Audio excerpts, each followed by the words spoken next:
Welcome Good to the afternoon. session 8. One second.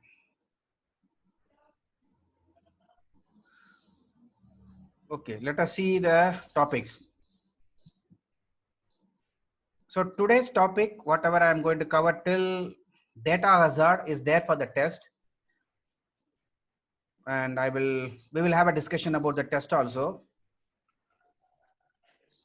And I am going to touch upon control hazard today, but it won't be covered for the exam. Okay, I just want to give an introduction to it today, and then we can carry on from the next week onwards. Okay, from next week onwards. Okay, so before I start, do you have any doubts so far? Anything? Maybe this hazards I will talk about it today. Other than that, is there anything specific thing you want me to address before I start? Anyone can speak on the microphone if you have anything rather than typing. If there is a silence, I will accept. I will assume that we can carry forward. Okay. So stop me anytime. No issues. Chat window I'm able to see. Okay. So I'm going to recap on what I explained yesterday. Before I go into quiz one, I want to check how much of that is understood. Now let us talk about hazards. First of all, what is hazard? I told you there are three types of hazards: data hazard, control hazard, and then structural hazard. We addressed the structural hazard yesterday itself. I am not going to touch upon that today. That is something to do with the module which is not sufficient enough for the pipeline stages to proceed. See, first of all, let us understand why we are getting into this trouble. Normally, the processor were earlier designed, which is not pipeline. It will execute one set of one instruction fully and then take up the next instruction. So it was maintaining the order of execution while it was executing those instructions, including the fetching, decoding, accessing the operand, performing the job, and then writing back the result. Everything was happening in an unpipelined way. So though it was taking more cycles, it was done completely in one go. One instruction was completed in unpipelined structure, and then the next instruction was taken. So we did not have these hazards what we are talking about. Now, when we optimized the hardware, we wanted to get maximum out of the hardware. Then we took a decision that okay, we will divide the execution into multiple stages and start executing multiple instructions simultaneously. When I say executing, don't think that I am talking about the execute stage of the pipeline. Okay, when I say execution means in this context, it is a complete execution of an instruction, starting from fetch to writing back the result. I call it as one instruction has been executed completely. But we divided into stages, and then we allowed multiple instructions to be in the pipeline in different stages of execution. Now, how did we pick the instruction? We picked up in the order in which they came in. In the sequential order, we picked up the instruction. It was all in the pipeline. Now, we are getting into a new trouble. When two instructions, one after the other, maybe or two or three instructions together, depend on some result which is expected of the previous instruction. And the instructions assume that the previous one is completely executed. But in pipeline, it is not the case. It is in a half cooked stage. It is half cooked. The food is not fully cooked.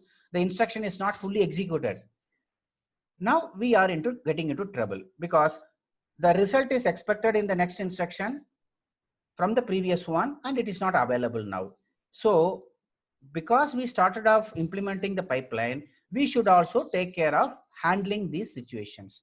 So we are now going to discuss about how are we going to address this in the hardware or in the software or combination of both, so that instructions are executed in the sequence, but they are all executed in parallel or they are all in different stages, but still correctness is assured in the sense whatever the programmer intended, it is happening. So there are different things we talk about. Structural hazard, that is because of not having the resource for running the for executing the instruction in parallel. So we stop it and then continue further. That we already addressed. Now, what is the data hazard? Now, let me talk about these two instructions. Here, they are in a sequence. That means we expect the first instruction I is completely executed and the result is available in R3. And then the next instruction is picked up and it is executing based on the value that is stored in R3. But in our pipeline, it is not the case. In our pipeline, what is happening? Before I go into, let me complete these things. What I mean by instruction I, which is coming in first. In the program order, it is first before an instruction J. Sir, we cannot see PPT. Oh, you cannot see the PPT. Okay. Let me stop sharing and then start sharing again. That's the only solution. 1 second. Okay. Thanks. So anyway, nothing is lost. I have not shown anything so far, so no issues. So we have two instructions now, odd R3, R1, R2, and this one. Now I am calling them as instruction I and J. So we are waiting. The instruction J is assuming that the result of instruction I is available at R3 when it starts executing with those values, because it is going to pick up R3 and then going to add it with R4 to put the result into R5. But you guys know in our pipeline, the opcode fetching is happening ahead. Operand fetching is happening. After that, computation is done. Then result is written 2 cycles later. So this instructions, if one after the other they come, okay. So let me take I and then J. If they happen to come one after the other, when will the result be available? I will call this stage 1, 2. I'm not going to write what is that. You guys know it already now. So I would have computed the value of R1 plus R2 here. It has computed it. And then at the end of the cycle, it has put it in the pipeline register also. The result is put in the pipeline register also. But it is not yet available in R3. It is not yet available in R3. It is going to be written into R3 in this cycle, which is a write back cycle stage, write back stage. Okay. Now, whereas what has happened with the J, if it happens to be the next instruction, when this instruction is in 3, okay, if you draw a picture, this one, we draw like this, right? Okay, sorry, picture is so bad. Now, it is the ID stage as far as J is concerned. And it is in EX stage. I is in EX stage, J is in ID stage. Now, what is happening as far as J is concerned? It is going to pick up the values here because it has to do the ALU operation in this cycle.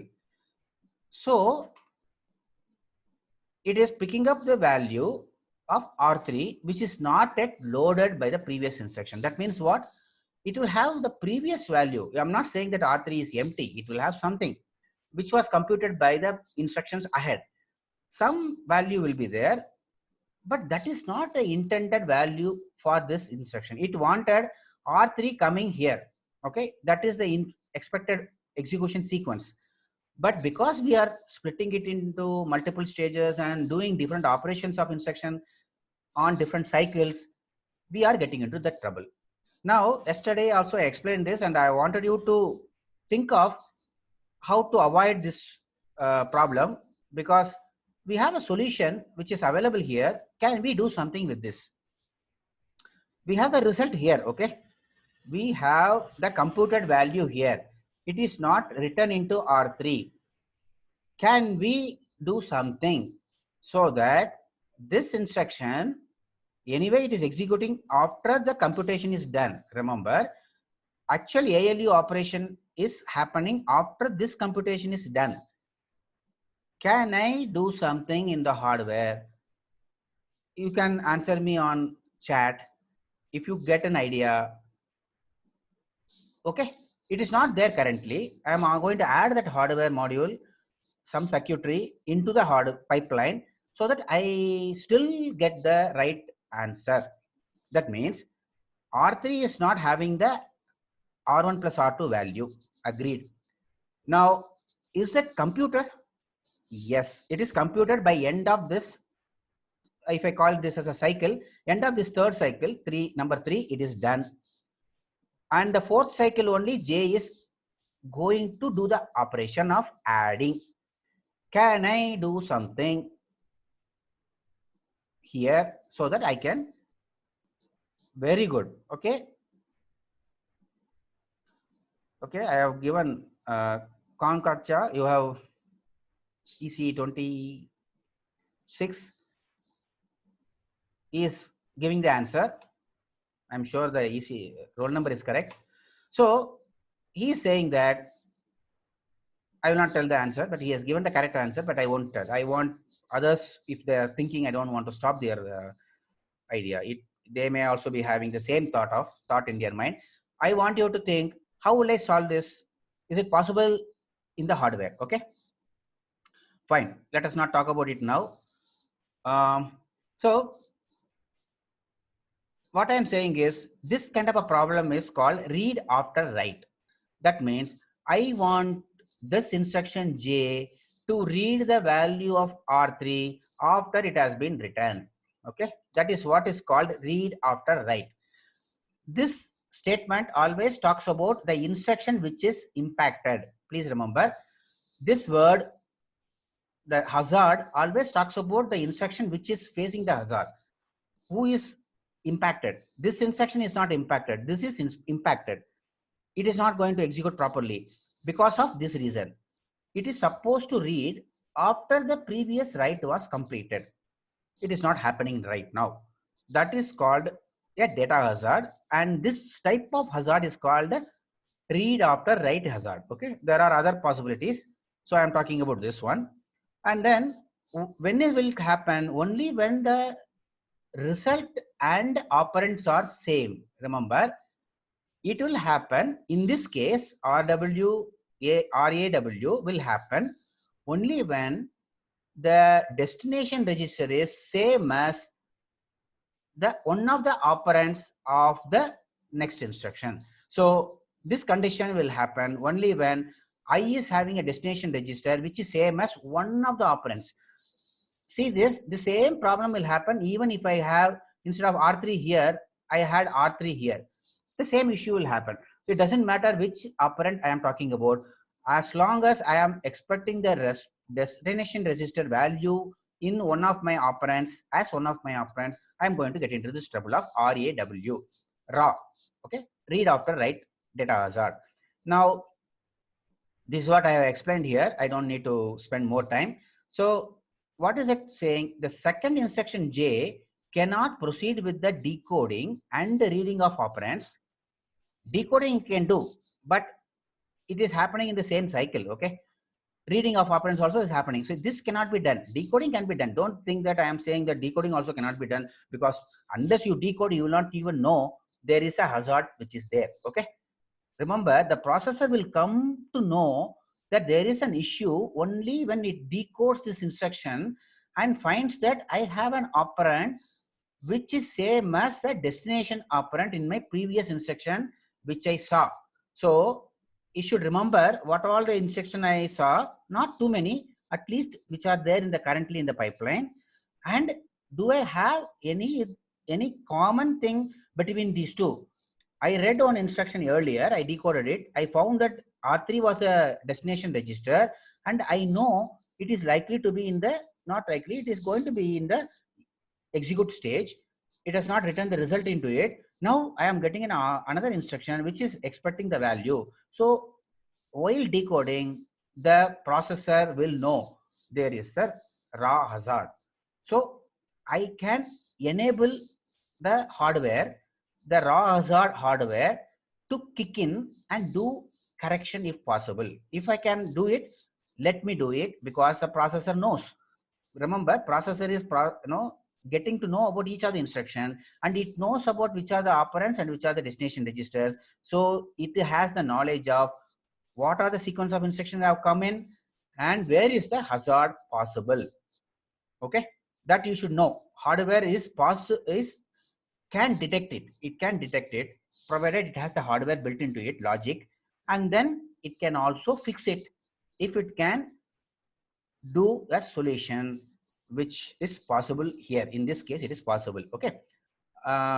Nobody has answered it yet. One person has answered.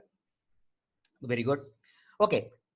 It is called true data dependency or flow dependency. Fine. Now I have done with the raw hazard. Now war. It's not a war. It's okay. Right after read. Now, what is happening here? You have one instruction I, another instruction J. Okay. Assume they are executing. Don't for a moment, I want you to think that it is not in the RISC pipeline. Okay. Think the situation wherein the executions are happening in parallel, out of sequence, out of order execution. Okay. This problem will happen in the out of order execution processes. I am talking about this hazard because it will be coming in later and it has to be addressed, but not in the RISC pipeline. I will tell you why it is not a problem in the RISC pipeline, and then I will talk about why it has to be taken care of in the out of order execution. What I mean by out of order execution? Okay, the programmer thought that these instructions are going to be executed in one after the other in this sequence. But I have a very advanced processor which has a capability to execute the instruction out of order. In the sense, the CPU, when I say the CPU can pick up this instruction and sees, okay, it is add and then these values are there, let me execute it. Okay. It just executes this instruction ahead of even executing mul. Okay. Because we are dynamically scheduling the instruction, and then later on we will combine them all such that your intended behavior is achieved. Okay. Intended behavior means the results are put in the same order so that it will look like these instructions were executed in sequence.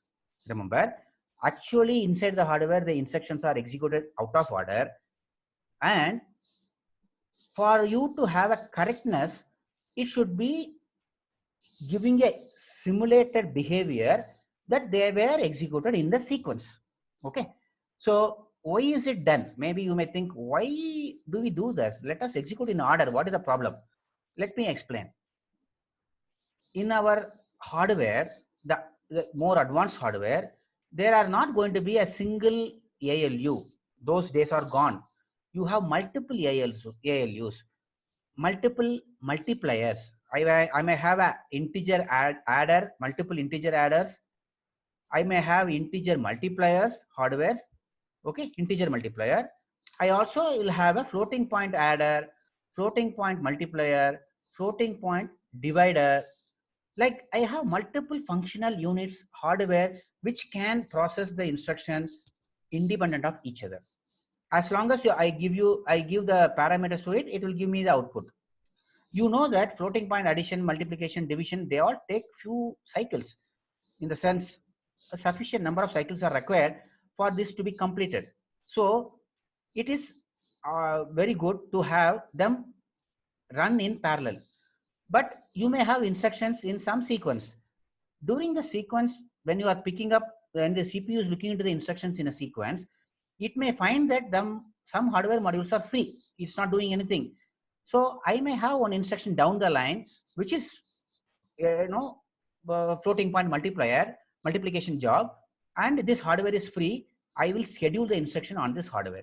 So I might schedule the instruction on the hardware out of order.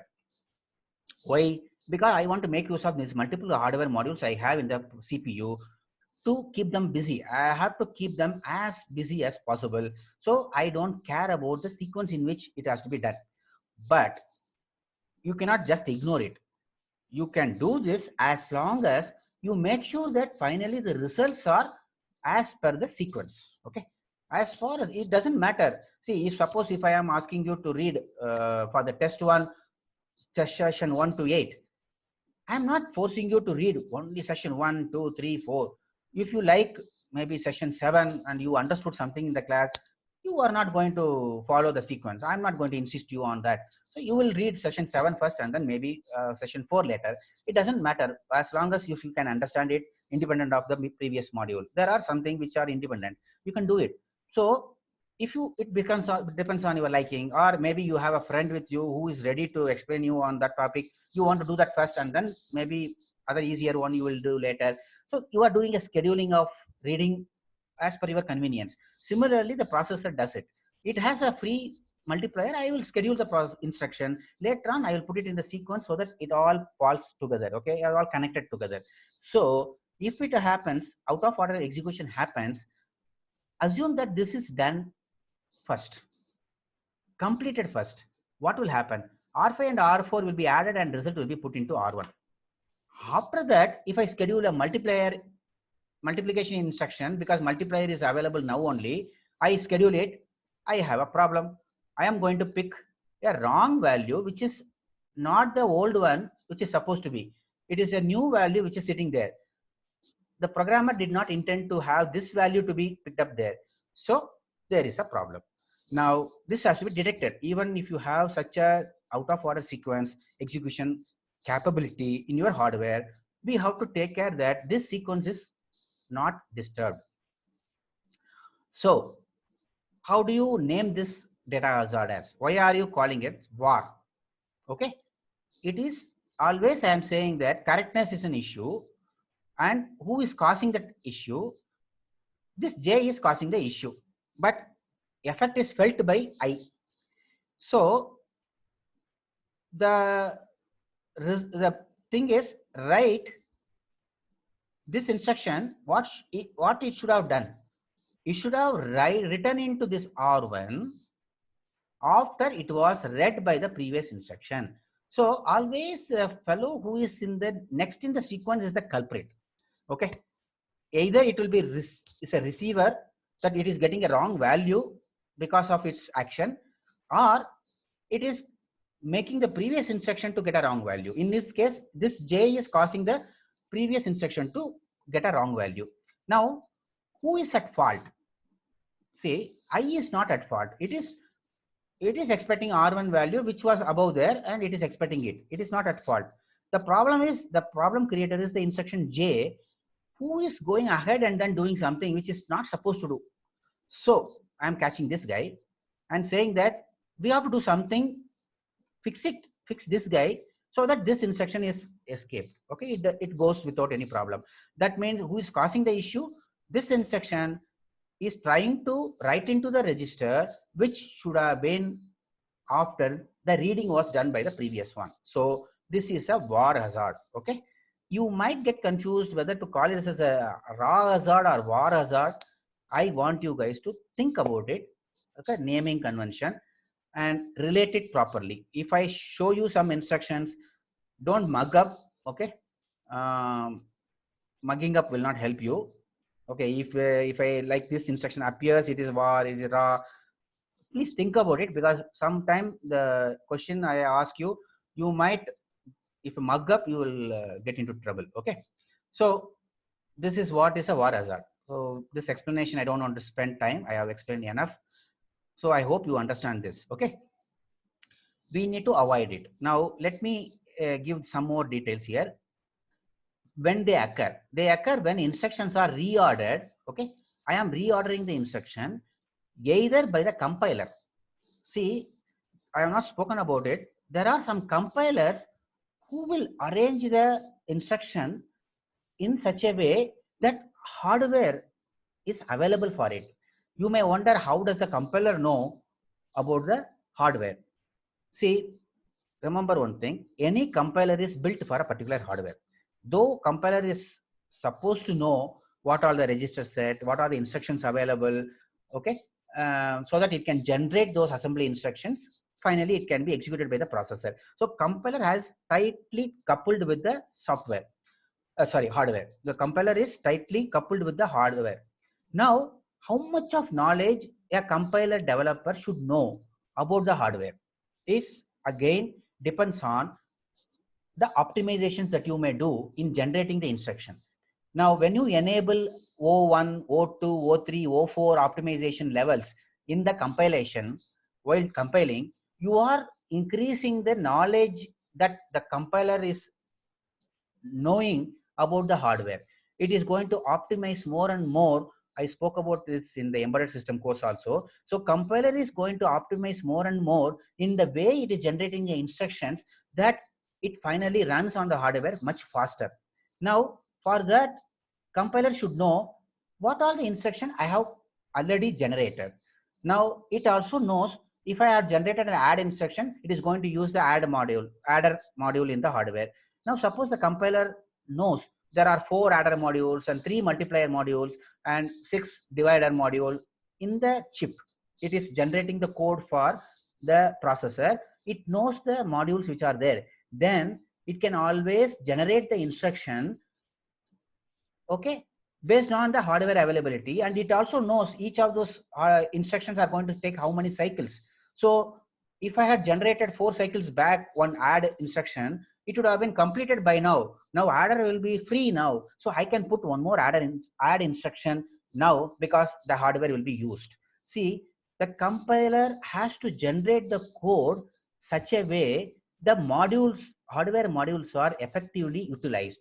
If there is a compiler which is not good, even if you have a very powerful processor, it cannot get the maximum out of it, because the way instructions are generated, you cannot go and change it. Hardware does it, some reordering it may do, even though instructions are coming in some random order, it can reschedule it, dynamic scheduling it can do, but still some things are decided by the compiler. If it is not generating the sequence of instructions properly, hardware cannot do. It is like you are making the hardware perform lower than expected if the compiler is bad.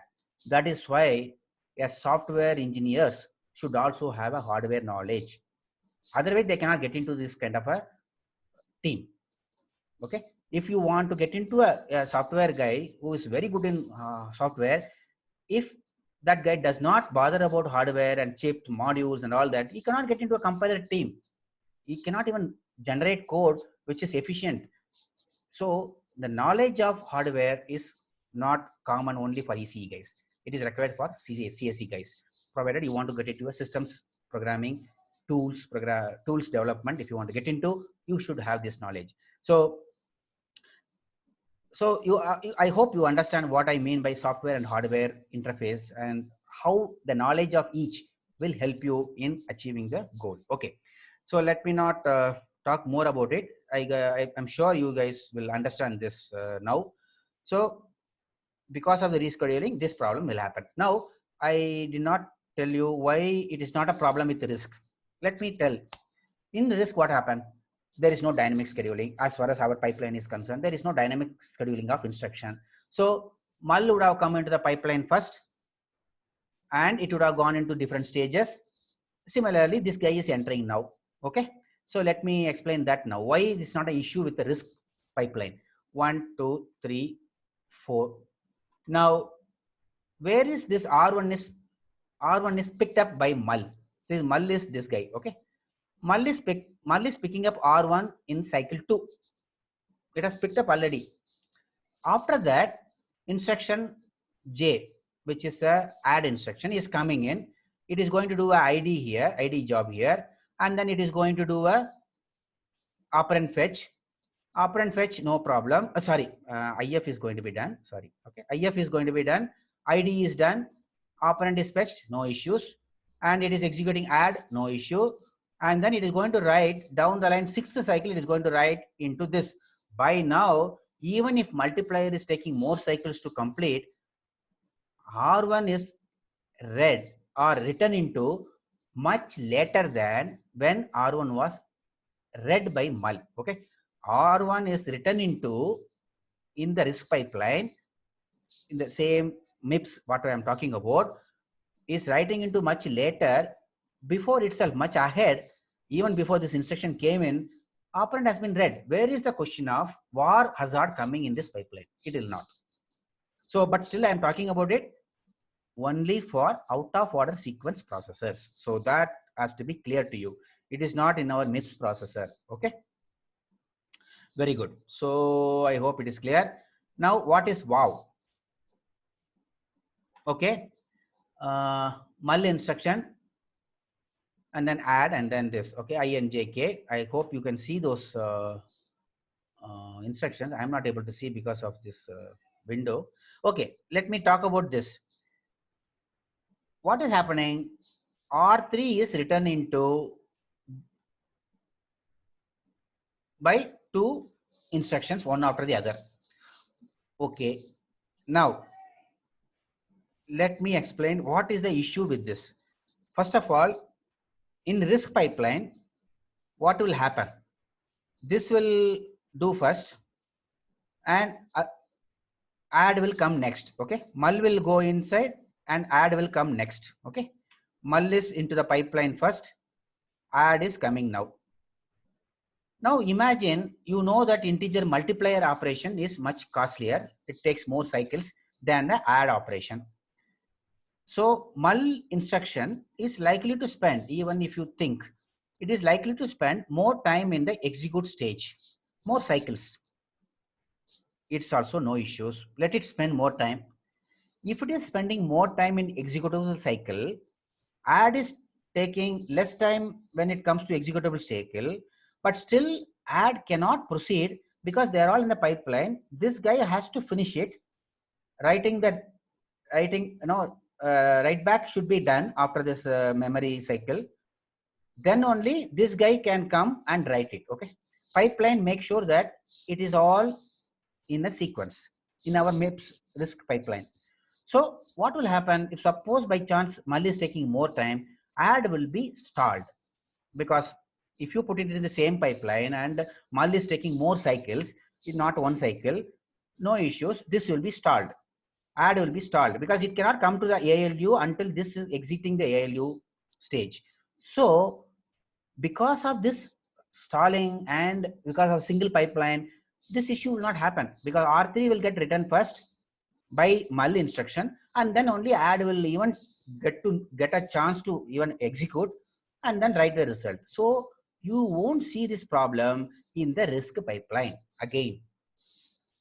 So let us now see what is the problem here. First of all, now problem is, if suppose I assume this instruction is not completed before this instruction was completed, that is the problem. In only when it is happening, it will happen only in the out of order sequence. That means this is running in adder module and this is running in a multiplier module.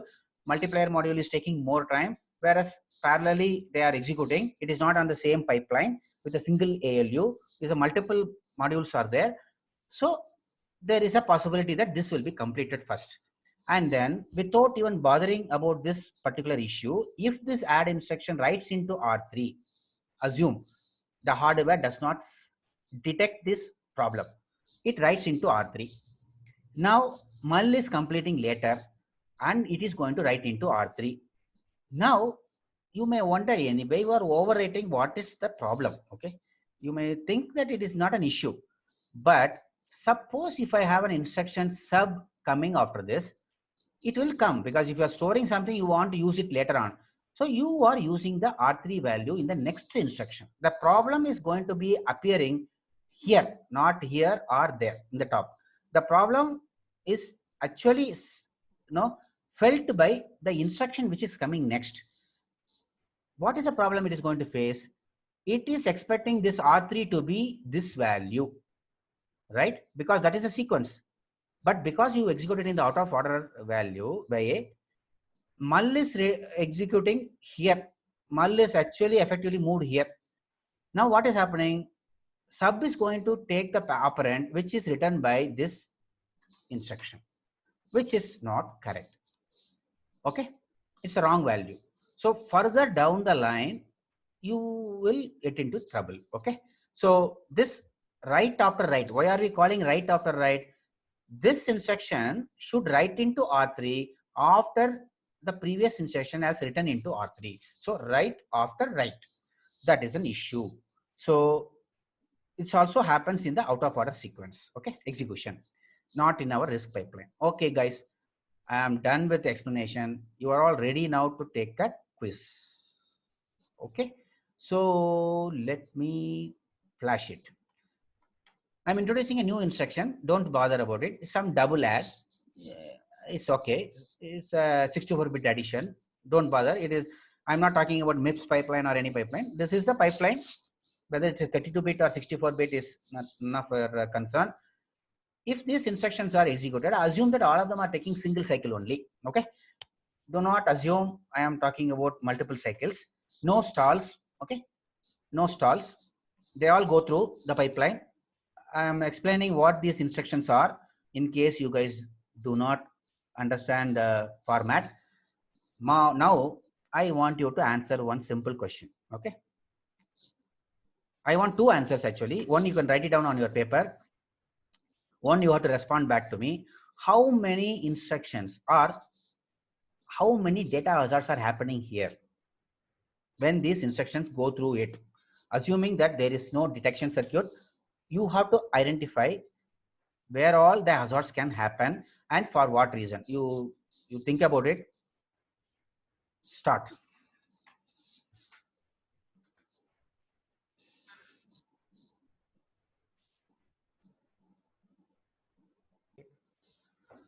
Okay, let me share the answers with you guys. I won't tell you what is correct, what is wrong, because now numbers are different, so you will not be able to guess it. Okay, these are the answers. Okay, I hope you guys are able to see. What do you think is the right answer? It's not certainly majority. Okay, I can tell you it's not the majority. Okay, let us see. Let us find out as we proceed. Okay, now let us see how do we solve this. What you should do first is, where all these common registers, the destination and operand being the same, where all is happening, you should circle them. Okay. Okay, I have R1 as a destination here, is an operand. This guy can cause some problem or it may get into some trouble. What about this guy? It is using R2, R3, R4, R5, R6, R7 are all different registers. Only R1 is there, common. If you see, wherever R1 is appearing, they're all the potential places where you can have a problem. So maximum you can have 5 hazards, 5 places hazards. The problem is, you can say that all this, you cannot even call 5 hazards. So only 4 hazards can be happening. Okay, sorry, only 4 hazards. Even if anybody is answering 5, I wonder it can't be more than 4. That means you guys have to think where you gave 5. 5 of you have given 5. Please remember, this is not in contention. Hazards are going to be faced by any of those 4 instructions, and we want to know which are the ones likely to face a problem and which are the ones which are not going to face a problem. Okay, there is a thing.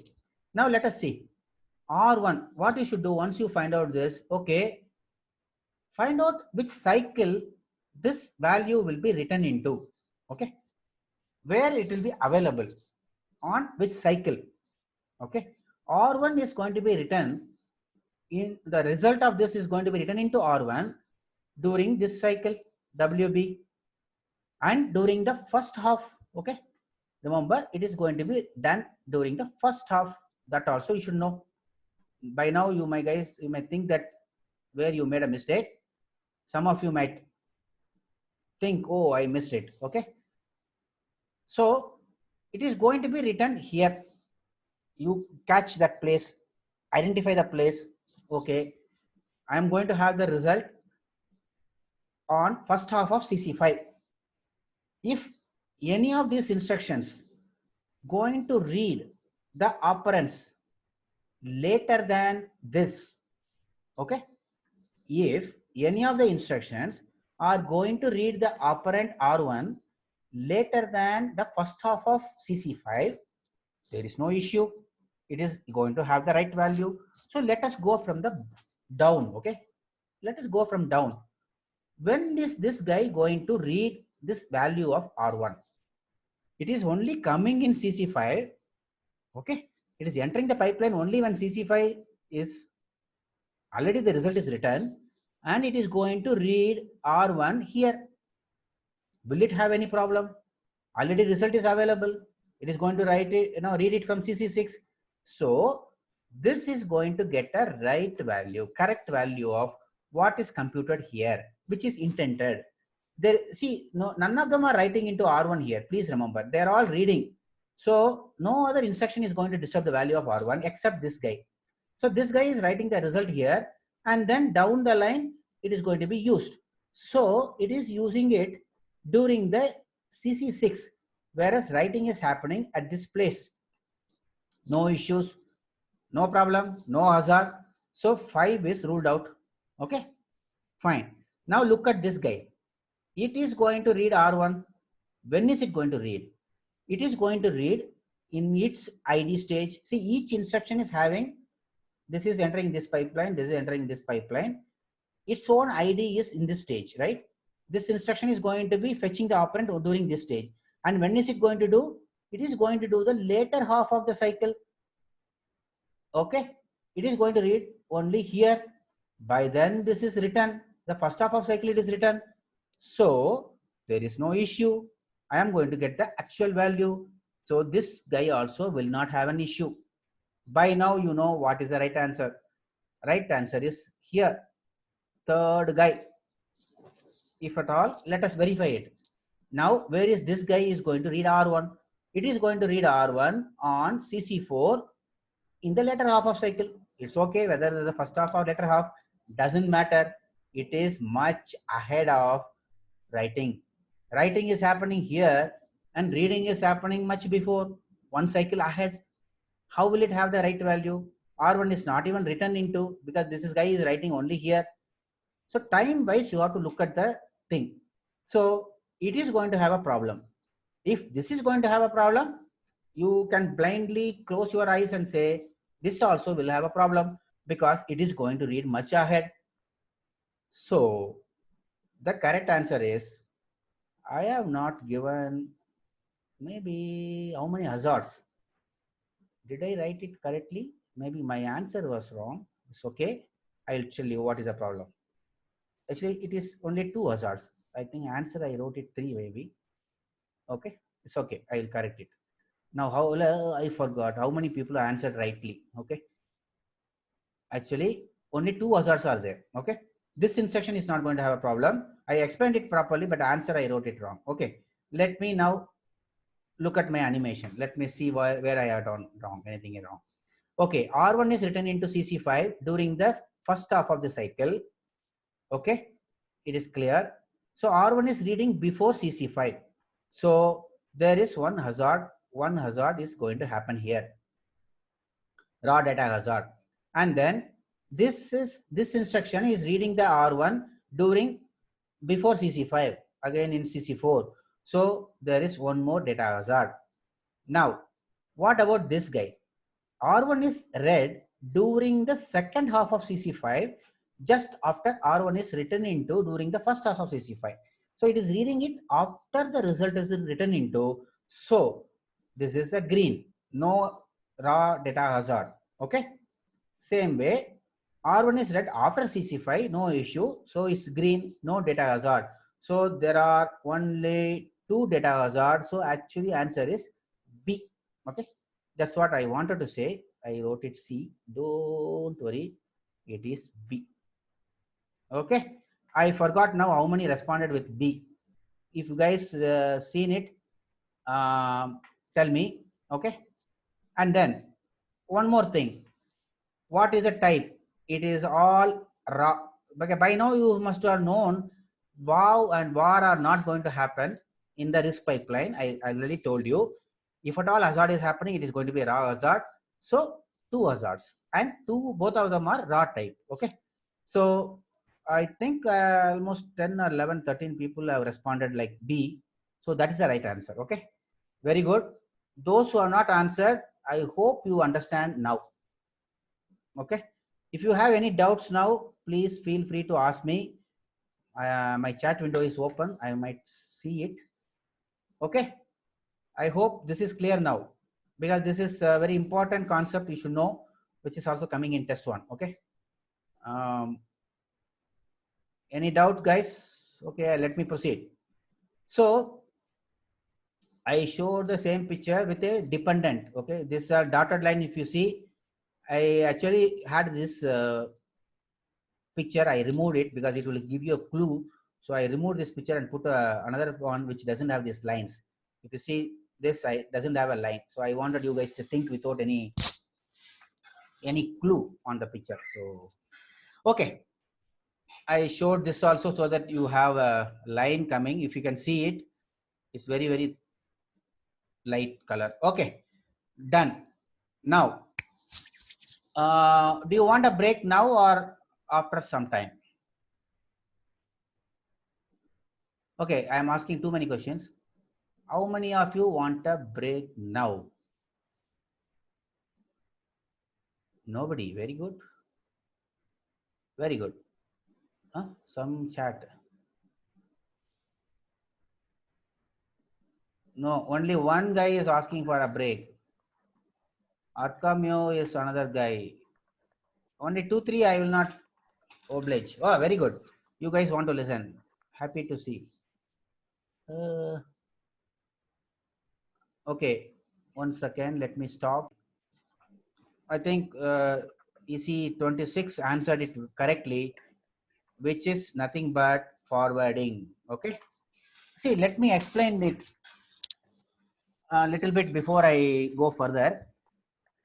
All this problem is happening because the result is not on the destination register.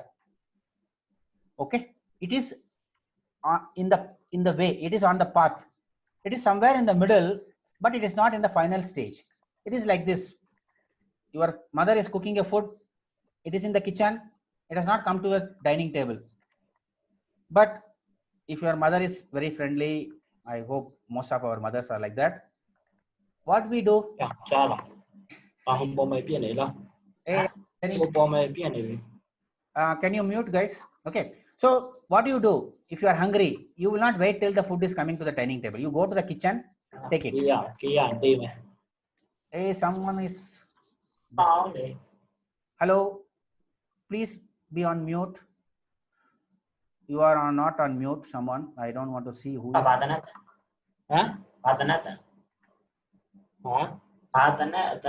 have to mute everybody or what?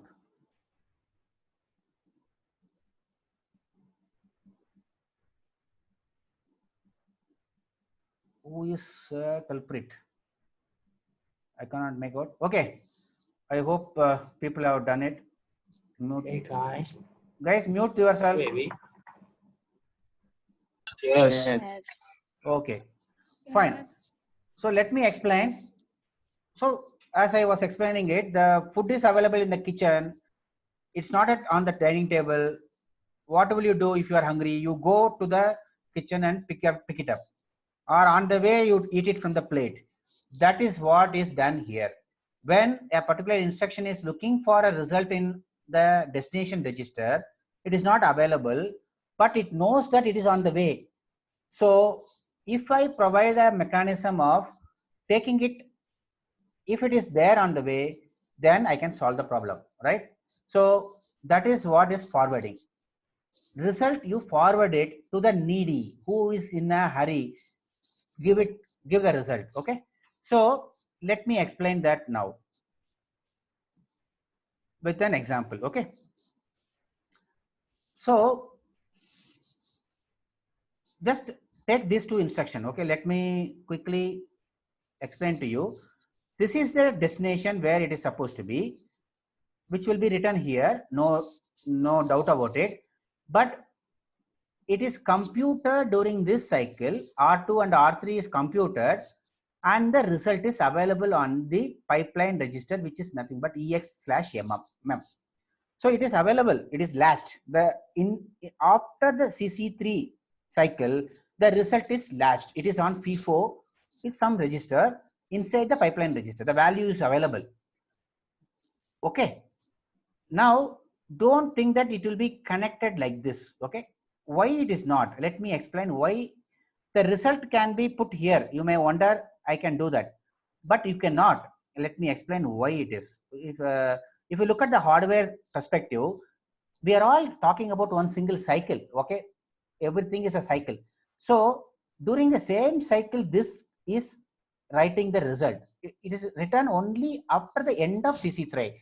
During that time, it will be in an unstable state. Similarly, this is also accessing the register set and writing into the pipeline register during the same cycle. So the problem is not with both the operands, it is with one operand only. This operand is okay, I want it from this, okay. Only R1, I want it directly from the result which was computed, I want it here. So the thing is, I cannot write it directly because both are modifying. It is not available. Result is also not available until end of CC3, and this value is also getting written the R5 and R1 at end of CC3. So you cannot tamper with the value at the same time on a register. It will be a confusion. But when this ALU is picking up the operand, I can have an option, and based on which operand it depends on. Suppose in this case R1 is here, okay. Yeah, correct. Okay, so if you see, if you remember, one second, let me erase everything. If you remember, R5 was coming here, okay. R5 was coming here and R1 is coming here, okay, in another line, okay, from the same register set. It is not from this, okay. Now R1 is entering this ALU, which is old stale value, which is not the new value which is expected to be available, and which is not there in the register. It is going to be here only, but I know that it is available here because it is computed just prior to the cycle. So if I have a hardware circuit, a line, exactly, or not in a single line, it is a multiple 32-bit line coming from there directly to the ALU. That means what? I should have an option to either choose from this or from this. If I have an option in the hardware to choose the result either from the pipeline register or from the, okay, both are pipeline register, but you may be wondering which pipeline we are taking from. This pipeline register is IDEX. Okay, this pipeline register is ID/EX. It is same as this one because it is coming between ID stage and the EX stage. This pipeline is different. Register is different, and this pipeline is different. This is EX-MEM. So ALU should have a decision to take whether I should pick it up from here or from there, which is coming from the forwarding path. So how will it know this path is there, but it has to be chosen accordingly? That circuitry has to be put. A small circuitry, I am going to show it to you. That circuitry, what it will do is, it will resolve whether the destination register number R1 is same as the operand register that is required. If the numbers are same, and which operand, whether it is a first operand or second operand, then based on that, I feed the forwarded value into the particular input ALU. So now what happens? This problem is solved. This instruction is getting the correct value.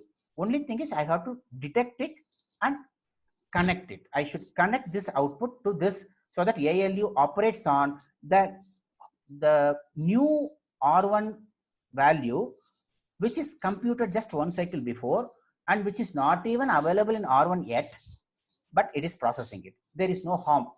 It doesn't matter whether it is stored in R1 or not. It is going to be stored anyway. But I am going ahead with my execution without a delay or without a wrong value. So forwarding is one way of solving the read after write data hazard in the pipeline. Okay. Now I will not, okay, let me talk about this one. Okay, that we are not spoken. We saw that there are two hazards, right? This is also a hazard. Can I avoid it using forwarding? Okay, let us see. We saw two hazards. Can we see whether it can be avoided? Can somebody tell me whether it is done? Okay, I have shown already. Okay, no problem. Where it will be available. Now look at this. This one I want to avoid it. Okay, where is this fellow? Okay, it is reading the R1 here. So it is the first parameter R1, R7. So R1 is here, R7 is here. So now what I should do? I should do something. Now from this, where should I take it from? Now question is, where should I take it from? Will I take it from here or I should take it from here? There is an important decision to be done. Please remember, this is a cycle CC4. During the CC4, this value, the result output of this is available here. Okay, in the beginning of CC4, it is available here. This result of this, so I can pick it up from here during this same cycle, CC4 cycle. But I cannot take it from here for this also. The reason is, by CC5, this value is moved already to this pipeline register, and some other instruction, which is nothing but this instruction, is putting the result into this, which is supposed to go to R4, not to R1. Okay, you cannot pick up from this to this, which is not the R1 value. It is a R, which is supposed to go to R4, is sitting in this pipeline. Okay, so I cannot connect it to EX-MEM pipeline, but I should connect it to MEM write back pipeline. So the next value should come from this. Okay, so if it comes, I will be okay. That means I can avoid both the raw hazards that we saw in the previous quiz, resolved using the forwarding technique. Forwarding technique is nothing but sending the result straight from the pipeline register to the needy ALU, the ALU which needs it, and it is done in the hardware. And how can it be detected? The operand register value R1 and the source happen to be the same, and the hardware knows where the result is available, so it can take it from here. So one important question to answer, which are the pipeline register going to be holding the result? It is only these two. Only these two are going to hold the results before it goes lands into the final destination. So I have to pick it up from these two pipeline registers. Now, how many hardware circuitry forwarding path I should have? If I ask a question, can somebody answer how many forwarding path should I have in this particular pipeline? Can someone answer me on chat? 2 path? No. It's not sufficient. 3? No, not sufficient. Then you will say 4. Okay, 4 is the right answer. I'll tell you why. See, in this example, our R1 is sitting in this operand. Now, nobody prevents you from writing R1, R1, R1, R1, R1. I can write.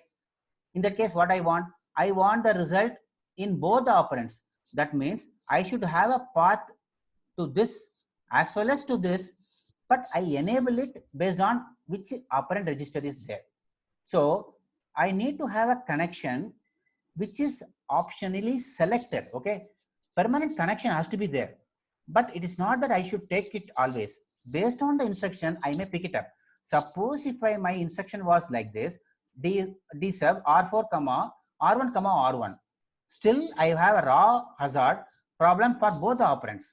Now if I resolve only one, it is not sufficient. I need to resolve both, but I can resolve both. I can give the result to both the input of ALU, but select it. If at all it is expecting from R1, I select it. So if I can do on this, from this pipeline register, if I can feed to 2 ALU, I can do the same thing from this pipeline also. So I connect both and then select it. Suppose this instruction, instead of R7, it was having R1. I need R1 in both the operand. See, nobody stops you from taking R1 plus R1 equal to R6. I want to double the value. I can do it. So then I need to have that facility. So there are 4 paths I need to have it. Okay. Okay, good. So no problem. So we have to have 4 paths. Okay. I hope it is clear. I am just going ahead and explaining everything with this picture so that you will know if I give you some set of instruction and then identify number of data forwarding path which are going to be activated, you should be able to answer. Okay. Based on the instructions and how many operands and which are required. Okay, it's going to be an open book, so let us be ready with that. I will not be too hard, but it will be interesting for you. Okay, so similarly 2 more paths exist from the above 2 pipeline registers to all ALUs other inputs. Okay, apart from the two more will be there. So that's all I am saying this, but I am not talked about this. This also will be done. Not write the comment typing for it. Okay, guys, now I will do one thing. I will show you the picture and then break.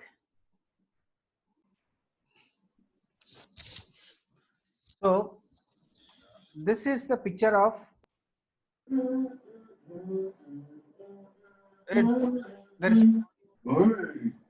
there is some audio coming from someone. Please mute yourself. Guys, don't keep disturbing. Mute yourself.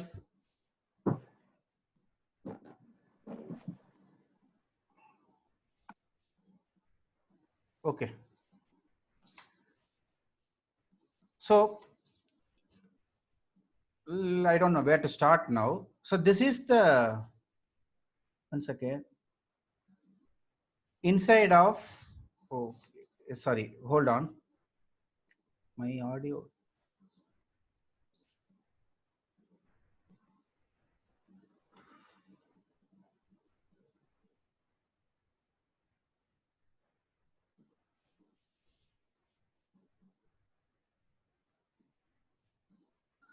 Okay, sorry. So this is the what you see is the implementation of a pipeline along with the forwarding circuitry also shown. Okay. My intent is not to explain every line in this picture. It needs a lot of time, but I wanted you to know, even if you study about so many things, if you see how is it really implemented, we will not have that complete understanding. Okay, that's the intent of this. Actually, this is also not showing the real circuit. It is abstracting out, but the major portion is shown. Where are the modifications happen is shown, so that you will know if you need to implement such things, how to do it. Okay, so let me just highlight the portion. Okay, as I told you earlier, this is the after the instruction is fetched, this is the pipeline. This is IF stage. After that's fetched and it is available, the instruction register is filled with those values which have been read. The instruction content is stored here, right? So decoding is happening based on the content IR available here. Now, as I told you, during the decode stage only, you will know what is the instruction which has come in and what is expected of that instruction. And I also told you the actions that need to be performed in each stage has to be conveyed. Okay, it has to be on all those stages, because it is decoded here, and when it moves to the next stage, this day will not know what is this instruction about, what has come. It only knows what is coming from the pipeline registers. It will not know anything else. So there are some control signals I mentioned that it will be passed across, which is not shown. I keep on telling you that control signals are passed across between the stages but not shown. Here it is shown. The decoding of that instruction is done, And based on the action that each of those stages are supposed to perform, those ALU operations, suppose it's an add operation or a subtract operation, whether data memory has to be accessed, if it is accessed, whether it's a read or write, or it should be skipped and then passed on. This is the information which needs to be passed across, because every stage is behaving like an independent entity. It doesn't know what is the instruction coming. So it takes the parameters and then, and also it takes the control signals and executes the instruction, or it is doing the job meant for that instruction in that stage. Okay, it's not even execution, because you may get confused that EX is only execute. It's not that. Every stage is doing something for the instruction, so that information is passed. If you see this, this is the portion which is meant for this stage. The remaining goes across. Okay, and it should be transferred in the end of the cycle, because previous value will be the one which belongs to the earlier instruction which is currently being executed. Okay, so you cannot directly, I mentioned this also, that you cannot directly send it. It has to be sent stage by stage and cycle after cycle. Okay, so it has to be kept in this pipeline. All the information has to be available here, and it consumes this portion of the control signal. Remaining thing is passed across, and then it consumes this portion of the control signal. Remaining is passed across, and this guy consumes this. That's all. Done. Job is done. So the control signals also goes. The signals go across the pipeline registers for each of the stages to perform the job. Now, what about forwarding? There is one unit which is a combination circuit. Some circuitry is there. If you want to take a decision, okay, whether the ALU input, okay, there are 4 decisions have to be taken. Whether a particular ALU has to, there are 2 operands. Okay, there are 2 operands. Assume that it talks about one operand. Let us talk, concentrate on this one operand, whether it has to come from directly from the pipeline register, this pipeline register, directly from this pipeline register, or should it be coming from this pipeline register, or should it come from this pipeline register? So there are 3 possible input. Okay, one operand if you take, it could come from any of the 3. So those 3 are, which are they? This is a direct path. There is no, if it is coming directly from this this pipeline stage, that means there is no data hazard at all. This register value is proper. No previous instruction is writing into this, so I can take it directly from there. If suppose an instruction which is in this stage now is yet to write the result, it has not gone there, but this instruction which is holding the value of the intermediate result in its pipeline register, suppose, then I should take it from this pipeline register. Then if you see this path, if you trace it, it is coming from here. Another one is coming, if you see this path, it is coming from this one. Okay, okay, so it depends on from which pipeline register you want the input. Similarly, take this input. This input has already 2 possibilities. One is directly getting the offset value, which is sign extended and coming in. Okay, sign extended and coming. That is, if you are computing an address, effective address, it has to come from sign extended value, or it could be one of the operands. If it is one of the operands, it could be coming from here or from here directly. So that is this mux. This mux decides whether it is coming from any one of this. Forwarding problem is there, it will come from one of this pipeline register, otherwise it will directly take it from the previous stage. So this circuitry, a forwarding circuitry, generates a signal such that this mux is selecting one of this input. This mux takes one of the input. Okay, so how does it decide? It takes inputs. It takes the destination registers of 2 instructions. Okay, from this pipe. Okay, destination registers are available in this pipeline register itself. If this destination registers happen to be same as the operand registers, okay, that means what? Operand is no longer valid. There is the destination register which is having the same number. That means this one of these instructions in these stages or going to write the result into it, then I should generate this, so that instead of taking directly from here, I take it from the pipeline register. So this is how this whole thing works. And the ALU control is a control signal, which is nothing but this orange which is coming in is controlling the operation of the current instruction which is in the ALU. So whether add has to be performed or something has to come from this. So I leave it to you. I want you to take it, think about it, and understand it.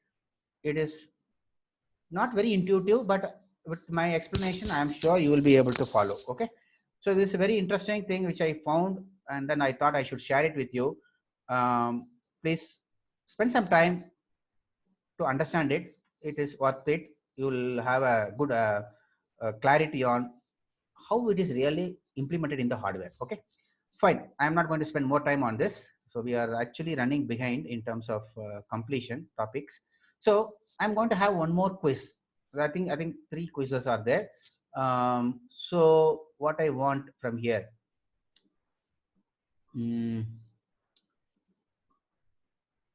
I want you to tell me whether forwarding technique which we saw will solve the data hazard problem or not.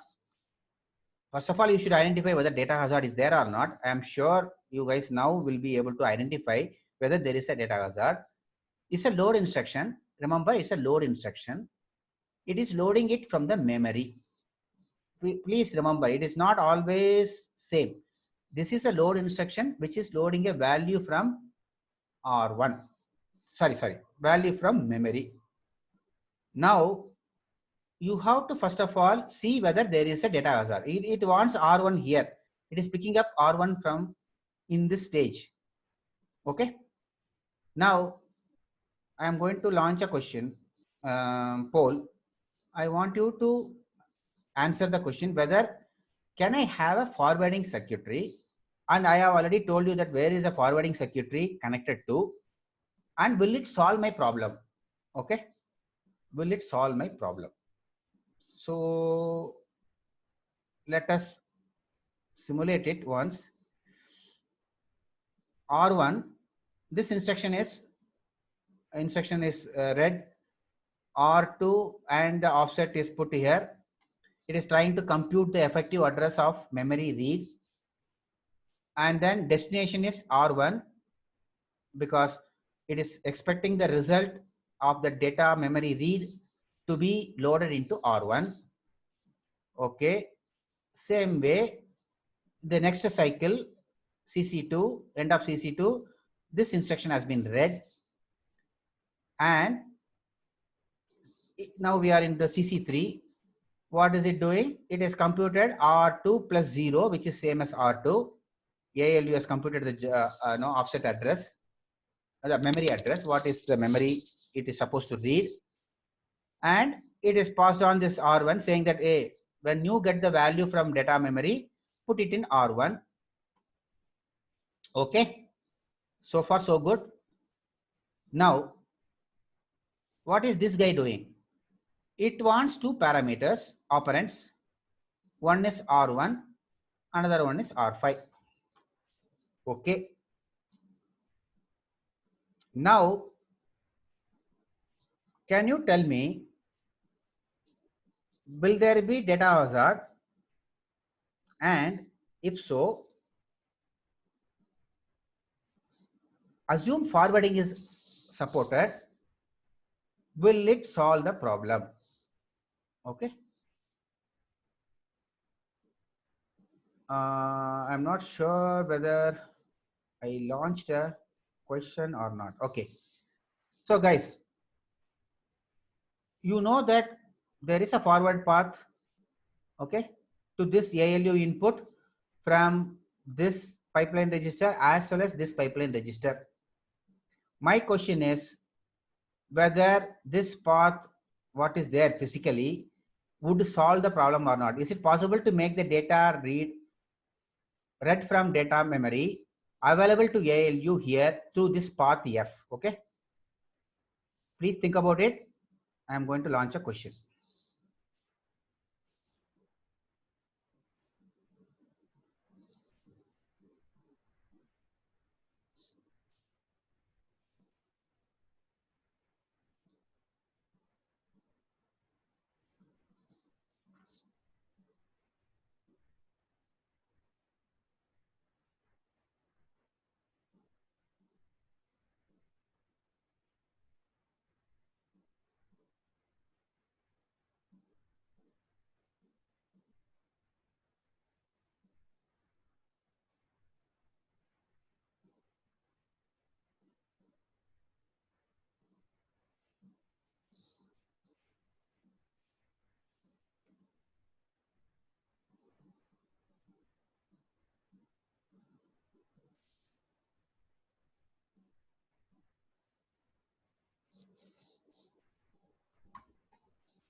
28 out of 50. Can you guys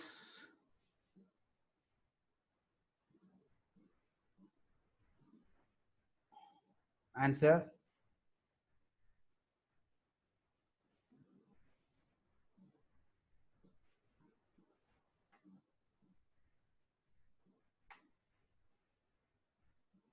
$37 out of 50.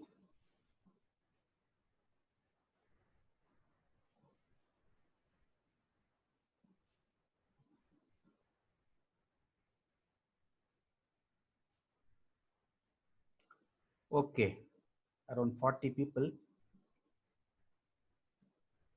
Some more answers? I'll stop now. Okay. So what is the answer? Correct answer. Will you go by majority or minority? So let us see. The connection is correct. Okay, there is a connection between this pipeline register and this pipeline register to ALU. But what result are you getting it? And what time? You have to keep in mind what is the time now. I'm not talking about your time on your watch. See here, this is CC4. Whatever is shown below in the same timeline, it is required at the beginning of CC4. Remember, timeline is very important here. Picture, always if you have seen previous picture, the forwarding path was going like this to the right. Now, though it is connecting the ALU and the register correctly, the two endpoints are correct. But if you see the slope, there should be something fishy there. Okay. What we want is, suppose if I say this is CC4 time, this is time some 10 microsecond, right? This is some 15 microsecond, okay? 15 microsecond. I want at time 10 microsecond, I want the result which is available at 15 microsecond, which is going to be in the future. It is like this. If you ask me to give your marks for the test one now, how will I give? It is in the future. This is going to be available at the end of CC4, and I want the input in the beginning of CC4. I want this input. Hardware circuitry is there. I'm not denying that this connection is not there. But this instruction which is in the ALU stage now cannot make use of it. Whereas down the line, if you see that there is going to be a register set here and ALU stage will be here, this instruction will be able to use it. ALU is not changing. ALU is not moving. ALU is in one place, but the instructions are using it at a different point in time. So when the ALU is appearing here, that means it is using the ALU at CC5. If any instruction is using the ALU during the CC5, already the result is available once I just prior to that, I can use it, but I can't use it like this. I can't go backward and try to use the value. So the answer is no. 9 people got it right. Majority did not get it. It is okay. People who have found out can feel happy about it, but those who are not found, at least see the reasoning behind it. The circuit is there, I'm not denying it, but can I enable it now? Can I give it to this ALU result which is what is actually, I will tell you, if you enable this, if I suppose by you are a hardware designer and you thought it is possible and you enabled input coming from this to be given to this, it is not this input, it is getting it will get the previous value. what was there before this instruction. Okay, before this instruction something else would have happened and it would have put that value in this register. It will come here, not this value. It's the value which was written by the previous instruction, which is currently here sitting there, would have put something here, that too will come there. Even, you know, if I, okay, I have to show it in a different way, maybe I am doing it wrong. It should be here, sorry, it will be here. Okay, it will come from here. Okay, where this will be shown in this place. Okay, if I have correctly, and not in this place. Again, this is a slope is going like this. Let me explain again. Okay, I should not confuse you. Prior to this, if suppose there is an instruction, it would have started like this and then moved. It will be in write back stage here. Okay, and then it would have written it. So that actually will be coming. Actually, you are thinking that this is coming, but actually it is taking the previous value. If you don't understand it, what I am explaining now, think about it. But it from the timeline, you are very convinced now that it is not possible for me to get some value in the future, which is going to be available in the future, to be ready here. Okay, so it is very obvious. Not very obvious, but you have to think a little bit. Okay, it's not practical and it's not possible. So this is a negative time which is not possible to resolve. Okay, now what is the solution? The solution is to hold this, stall this pipe, this instruction when there is a load available there. So only if there is a load, the result is available only here, not even here. Okay, the result is not available here. Now, any arithmetic operation, the result would have been available here. I could have taken it from here, but now because it is load, it is only available here. So now what do I do? Now I will talk about compiler. See, compiler can know if I schedule two instructions in this order, it is going to have a stall in the pipeline. Now, what can a compiler developer do? A compiler developer knows that it is generating a load instruction followed by a some instruction which needs the value of the load in the immediate, the next cycle. Okay, which is not available. So what can it do? It can reschedule some instruction which is some independent instruction in between them. Okay, so that I will do some other operation in this cycle so that this guy gets delayed by a cycle. If it gets delayed by a cycle, this would have is expecting a ALU here, input here, and I will have it ready. I can take it from the forwarding path.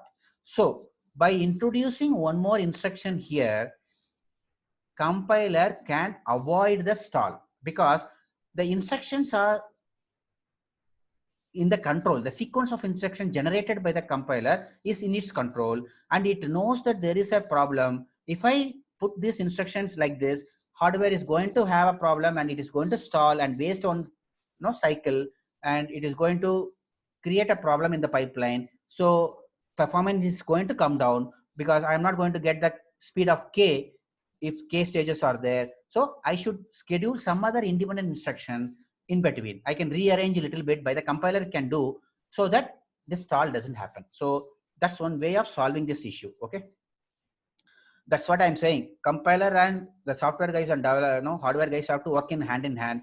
They should also know the implications of generating these instructions. If they do, what will happen when it is executing? Okay, so I am just talking about what is happening here. Whatever I explained only is written there. It is for your reading after the class. So I'm not going to spend time on this. Okay, so imagine all this, we are assuming that it is from the cache. Okay, if it is not, then this is not going to take one cycle. It is going to take more cycles. So more issue will be there when the load and store dependencies are there. Okay, if it is internally available, you can do something, but if it has to come from external world, it is a problem. So load and store instructions have to be scheduled properly by the tool, by the compiler, so that you don't get into this trouble. Okay, so quickly one more quiz we'll go through. What I want, okay, quick question guys. Can all hazards be avoided here with forwarding? My question is, can all the hazards be avoided with forwarding? Only yes or no answer. I will launch the poll, and it should not take more time than 1 second. Oh.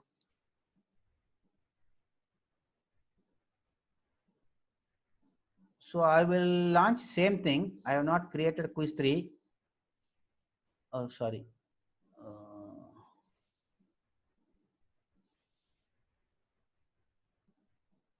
Okay. I am launching the same question, but it is a question is same. Quiz is 3. Can you answer quickly? If you have understood my explanation so far, you will answer it correctly.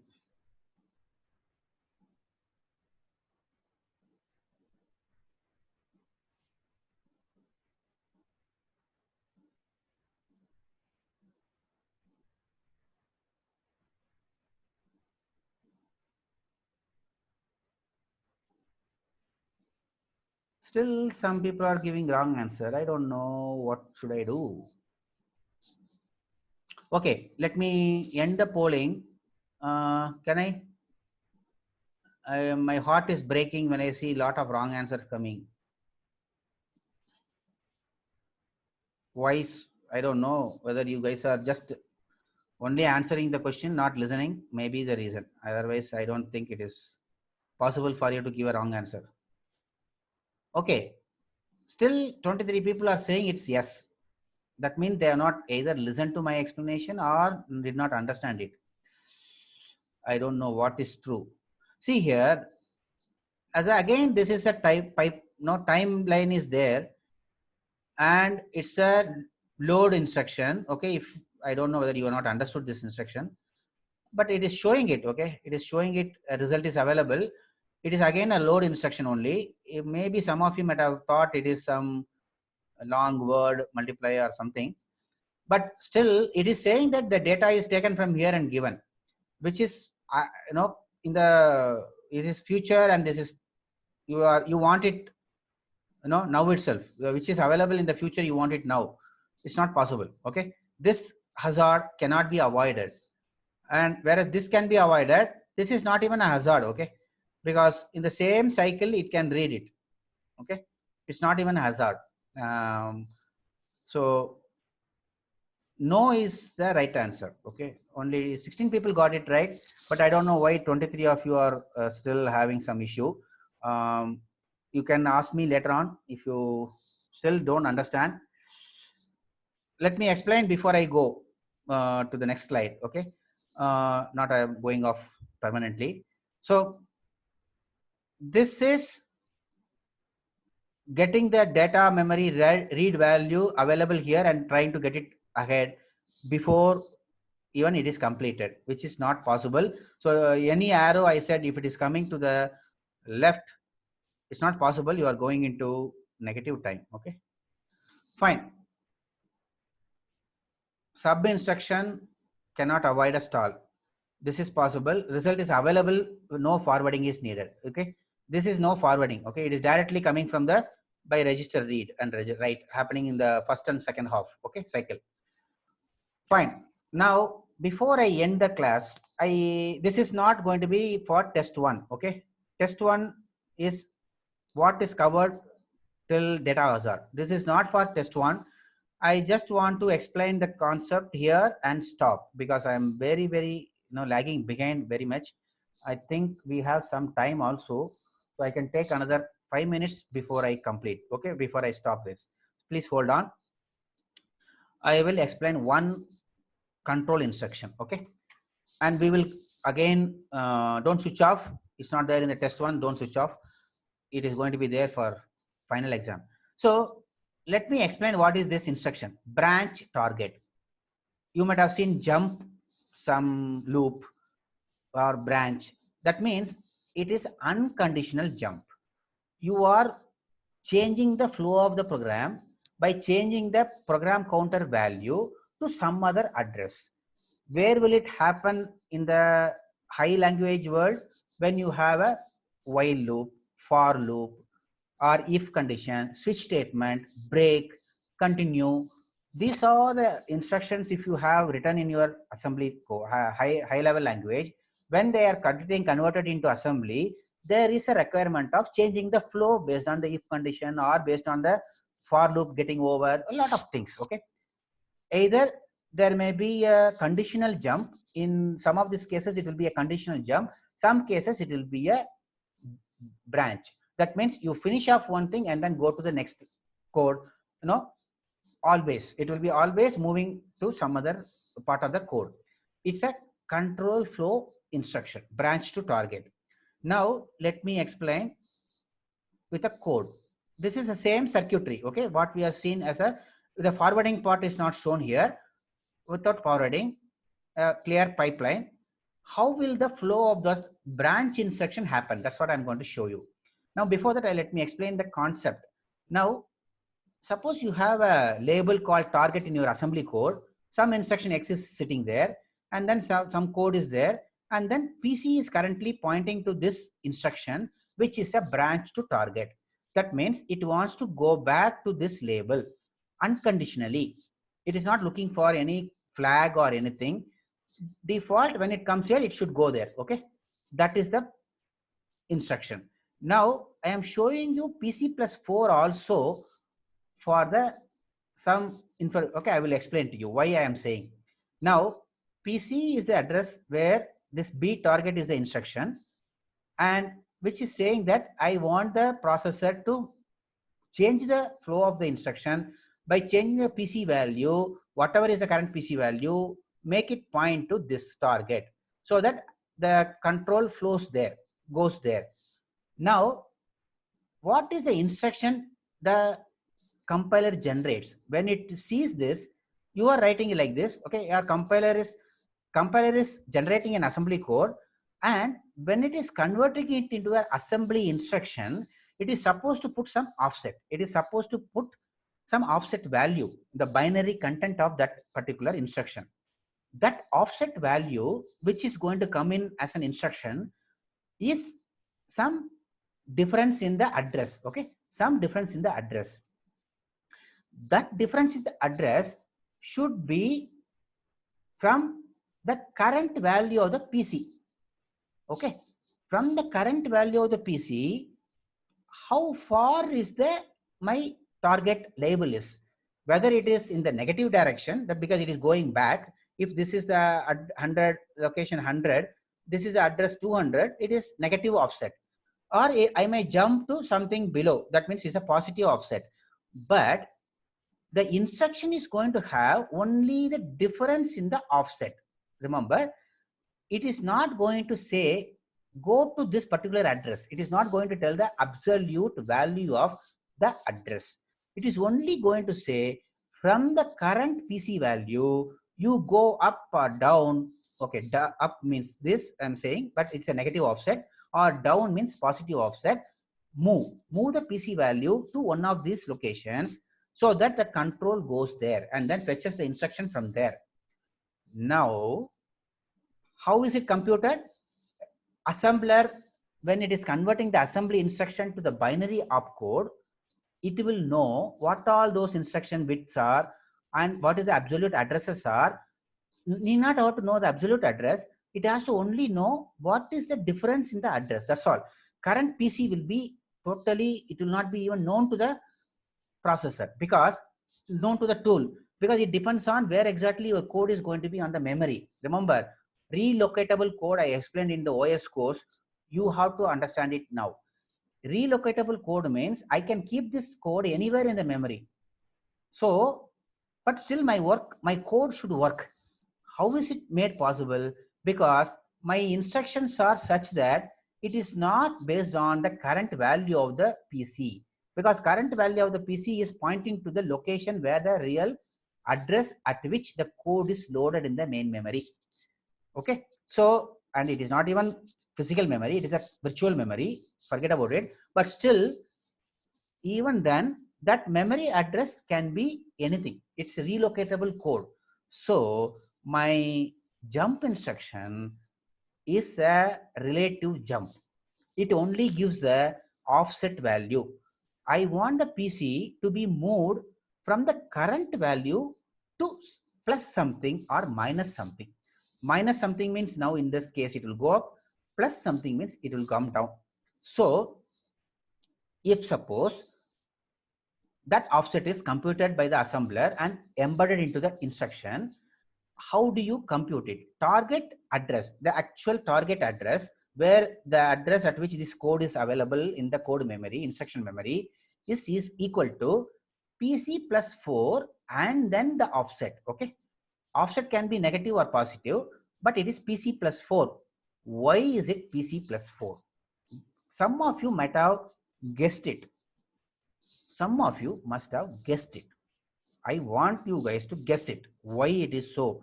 Because our pipeline is like that. See, look at this. PC value is here. Look at the PC. Currently, it is here. The instruction B target is fetched.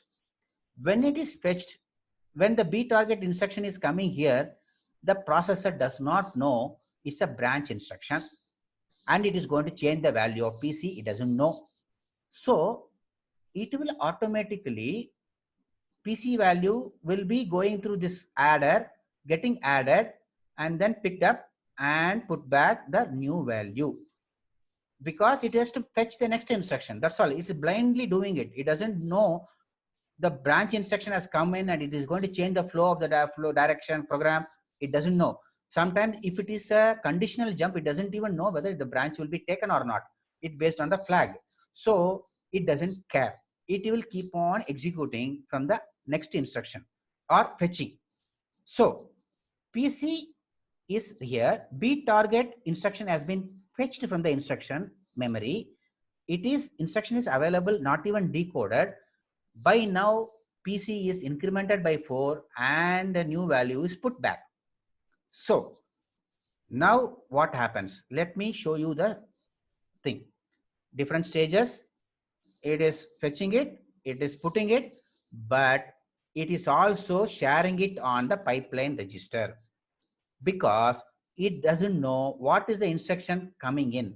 It could be a branch instruction or a conditional branch or any other instruction to do with the program counter, data flow instructions. In that case, it wants to know PC plus 4 value. What was the value of the instruction which is next to the current instruction? Okay. From this -4, if it does, it knows its own address. The instruction will know where it was in the memory. Okay. If it has to self recognize where I was, the instruction will know. If we subtract this PC value, it knows that where this instruction was stored in the memory. It is very intuitive and nice to think about it. So PC plus 4 is added already and available on a pipeline register. Now what happens? B is getting decoded. Now when it is getting decoded, there is no, this instruction does not have any operand. There is nothing to access from register. There is nothing from take it from register. So how will it do? What will it do? It is decoding it. It is offset value is coming in now. That offset is like a constant which is computed by the assembler and put into the instruction. So it is sign extended. It is available here. And the PC plus 4 is also available here. Now it has got some job to do in the ALU stage, because it is supposed to find the new address now, because it's a unconditional branch. It has to take the branch anyway. Okay. So in this cycle, it is just, it has observed that it is a branch instruction, and PC plus 4 is also sent across, offset value is also sent across, but it cannot perform the add or subtract here because there is no ALU here. So it has to go.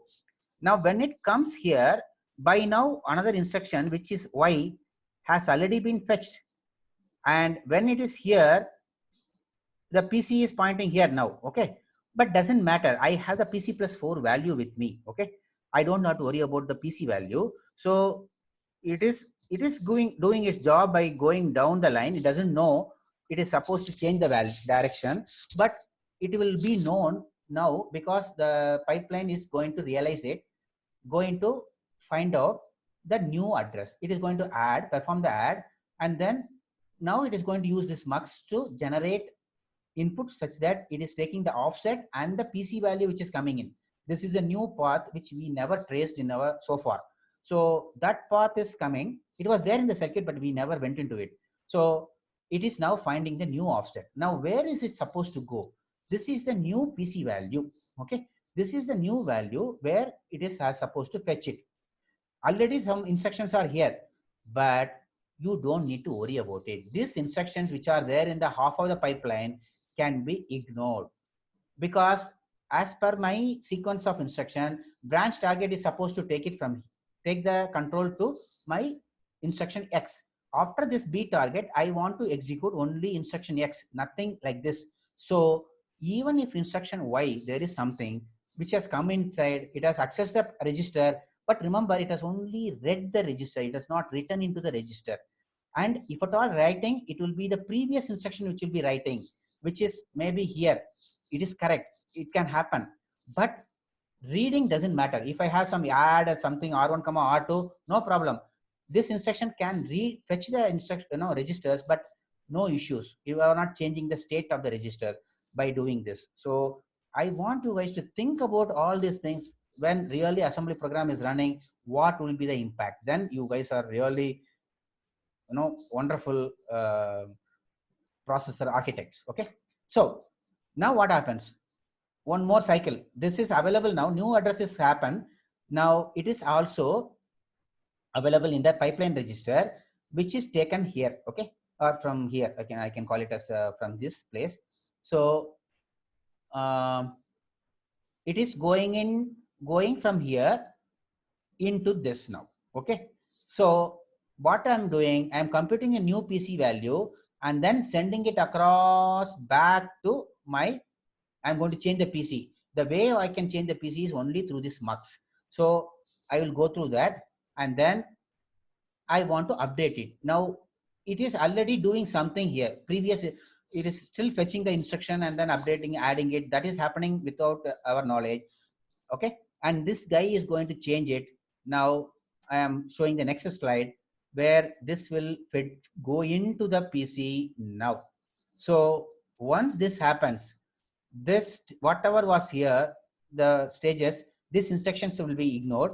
These instructions are nothing but the instruction Y and maybe Z here, which are, Y will be here and Z will be here. I can just drop them because anyway I'm not supposed to execute them, and whatever I did halfway through I can ignore.